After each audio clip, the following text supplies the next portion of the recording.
Well, listen, the time has come. We are now going to ask a few questions from the audience, and these gentlemen with the red. Hi there. So, how does it feel to finally be able to speak about Star Wars after all this time? It feels unnatural because for years we've been, JJ and Disney didn't have to force us as a cast to agree not to say anything. I think that for all those who've seen Star Wars spoiler-free, it's quite the experience, and it brings you back to the old days of filmmaking where you didn't necessarily, you couldn't tell the whole movie from one trailer. And I'm a big movie buff, and I'm a big advocate of going to see a film and being surprised. And so I just kept my mouth closed. But it does feel good to just discuss it now and fanboy out, literally. Oh, hi. Actually, that was kind of the question I was going to ask, but I guess follow-up question. Have you read the script for episode 8, and can you tell us everything that happens in it? Thank you. A long time ago in the galaxy. I have read a script.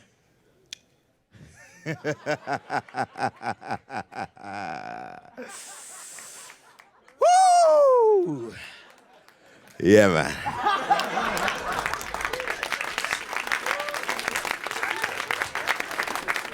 2 years. Break. Another 2 years. Gosh, I'm gonna go crazy. Hi, I'm a film student currently, and I'd love to hear more about working with JJ and kind of like what you look for in directors. For me, I always like a director with a good balance. And what I mean by good balance is enough vision, number one, and then enough freedom for the actors to be able to do their jobs.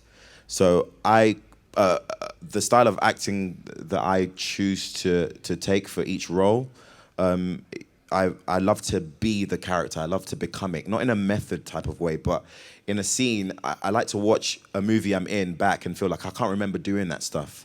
Like watching Star Wars, half of the things Finn does in that film, I can't remember making a decision to do it, because there was instinct and there was freedom and there was the ability to be able to be creative. And JJ is a big advocate of that. I mean, we would start a scene with the dialogue and he would be like, all right, let's just do your version, and let's just do a version that you guys feel free with. And that's how Harrison works as well. And improv really makes way for magical moments. And when you have a director that has a good enough balance to understand the technical point of view for at least a good shot, color correction, visual effects, practical effects, but then he has artistic knowledge also for character arcs, dialogue, and fun. It's always good. So that's what I look for. Yeah, it's really the whole package. I mean, the movie really moves, and it's beautiful to look at. He's fantastic. Did he do the thing? Did he do this? Play the drums on the microphone? Oh my gosh, you know about that? Yeah, he did. How'd you know about that? I know a few things. Oh, wow. Yeah, he did do that. It's a little annoying, right? Sometimes, yeah. Yeah, it's like, JJ, I don't need a beat. I'm trying to fight Kylo Ren. Like, come on. Yeah. Hey, John, huge fan. I watched Attack of the Block, Thank you. Huge fan of Force Awakens. My question is, what was it like when you first met such a legendary cast with Mark Hamill, Carrie Fisher, Harrison Ford? What was it like meeting them for the first time? Oh, it was really cool. I met Harrison for the first time while in stunt training with Adam, and he just walked in and just, you know when celebrities do this thing, and I say celebrities because I'm not used to this whole celebrity thing with myself, so I don't call myself a celebrity. But Harrison was just like, hey, I'm Harrison Ford. Like, I know, bro. Like, what the hell? Like, I know you're Harrison.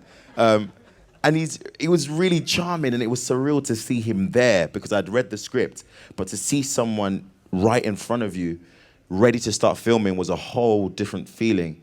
And I met Mark and Carrie Fisher at dinner, and there was a real magical moment where all three of them met each other in a corner of the table and just embraced each other. And I was just there like, Snapchat! It was such a good moment to see them bonding, and the way they were with me and Daisy, they really embraced us on this journey. We didn't feel like there was a big gap between the old generation and the new. We felt like this was an ensemble cast. And so they're fantastic. They're great. All right, so I'm cheesy. I just want to know, what was your favorite line to deliver from the film? Like, what did you love the most to say? I love, I don't want to spoil it for people, but I'll just do it. The chin act. I loved doing that because it was just a natural thing. Like, Harrison just kept on. I was like, why are you always doing that, bro? Like, come on, stop. So it was a good thing for me to implement into that line. And we tried like 26 versions of that one moment, which I pray they obviously releasing behind the scenes. But that was the line that I've found most fun. Hey, John. Hey. So, kind of like a two-part quick question. So now that you're in this iconic franchise where people legit, have weddings themed of Star Wars, like it kind of brings this like heavy responsibility. Like, did that ever come into your thought process during filming? And then secondly, I just got back from Disney, and you're like the star of the Star Tours ride, which is awesome. Yeah. And has there been a point yet where you're walking down the street and like see yourself on a Taco Bell cup and are like, this is insane? Like, what's the craziest place you've seen yourself?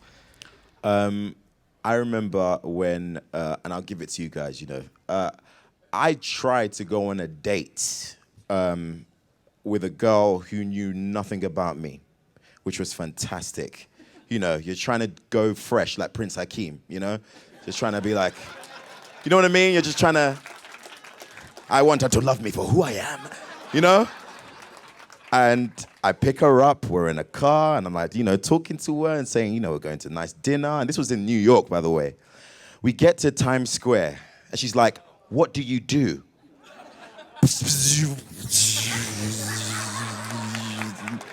I'm just like, that's ruined the whole situation. And for me, like, that's the craziest experience, is seeing myself just kind of elevated. But not only that, but within the Star Wars realm, it's so crazy to me to see that. I mean, I don't know how actors get over it. I'll probably be here like in 5 years, like, meh. But it is for now, it is quite the experience to see myself like that. I'm frequently talking about what is the best movie of the year. Star Wars is certainly a contender for the top spot. But I know for certain what the best short film of the year is. The best short film of the year is a video of you watching the trailer for the first time. So, come on, that was take 8. That was take 9, right? No. So literally that night I went to a Lakers game, and all these players were just like, yo, man, you're dope in the trailer, man. You should watch it. I'm like, okay, I'm gonna go see the trailer. The trailer must be out. So I left the stadium, went to my agent's house, Phil, and then he played the trailer, and I just went crazy. Like, do you know how it feels to see yourself in a Star Wars movie with a saber? No, and we you're talking don't. to Han? None of us know. Exactly. And that's the point. That's the point. It's a strange feeling. So I couldn't handle it. I had to jump over that sofa. I was like, nah, this is crazy. Crazy. It's terrific. No, it really was an exuberant moment and really fun. And I think at the end of the day, we're all fans of the movie. And it's just really cool to experience that through you, because you're a fan also.